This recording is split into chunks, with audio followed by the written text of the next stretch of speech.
बहुतेरी press conferences हमने national strategy को लेके की हैं। आज हम बिल्कुल एक राजनीतिक विषय को लेके आपके सामने आए हैं। वो राजनीतिक विषय कश्मीरी हिंदू विस्थापितों के साथ संबंधित है, क्योंकि एक धारणा बनाई गई है खासतौर से बीजेपी की तरफ से कि कश्मीरी हिंदू बीजेपी के की एक कैप्चर्ड इलेक्टोरल कॉन्स्टिट्यूएंसी है। ये धारणा एक बन गई। हम कहना चाहते हैं कश्मीरी हिंदू समाज, विस्थापित समाज, ये किसी की बढ़ोतरी नहीं है, नहीं ये बीजेपी की पॉलिटिकल होस्टेज है, नहीं कांग्रेस की पॉलिटिकल होस्टेज है। हमने पिछली प्रेस कॉन्फ्रेंसेस में भाजपा सरकार की सिक्योरिटी पॉलिसी को लेकर बहुत कहा है। आज हम इस विषय को क्लियर करना चाहते हैं कि हम नहीं समझते हैं कि भाजपा सरकार के आने के बाद कश्मीरी हिंदू विस्थापित की परिस्थिति किसी भी सूरत में कहीं पे बदली है। कोई भी ऐसा विषय जो उनसे संबंधित हो, चाहे वो उनकी सुरक्षा का सुरक्षा के साथ संबंध हो या उनकी बहबूदी के साथ संबंध हो, वहां पे भारत सरकार ने, भाजपा सरकार ने और यहाँ पे जो भाजपा की लीडरशिप है, उन्होंने बिल्कुल कुछ नहीं किया। न तो नौकरियों के संबंध में, न तो रिलीफ के संबंध में, न तो कोई ऐसा विषय जो सुरक्षा से संबंधित है उसके विषय में उन्होंने कुछ किया।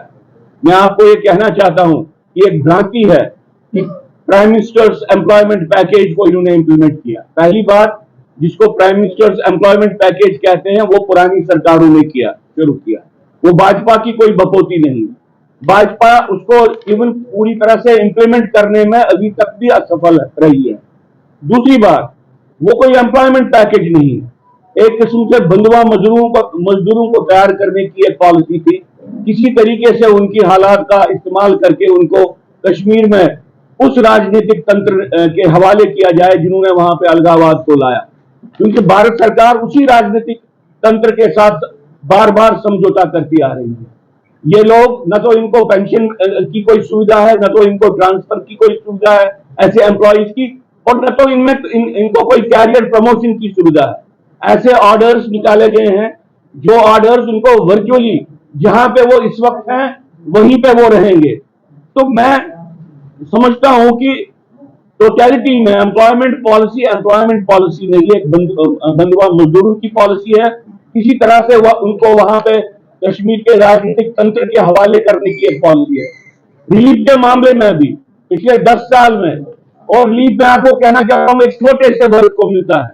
जो कश्मीर से हिंदू समाज विस्थापित हो गया उसमें से एक स्मॉल परसेंटेज जो कैंपों में प्रमुखता से जाती है उनको रिलीफ मिलता है।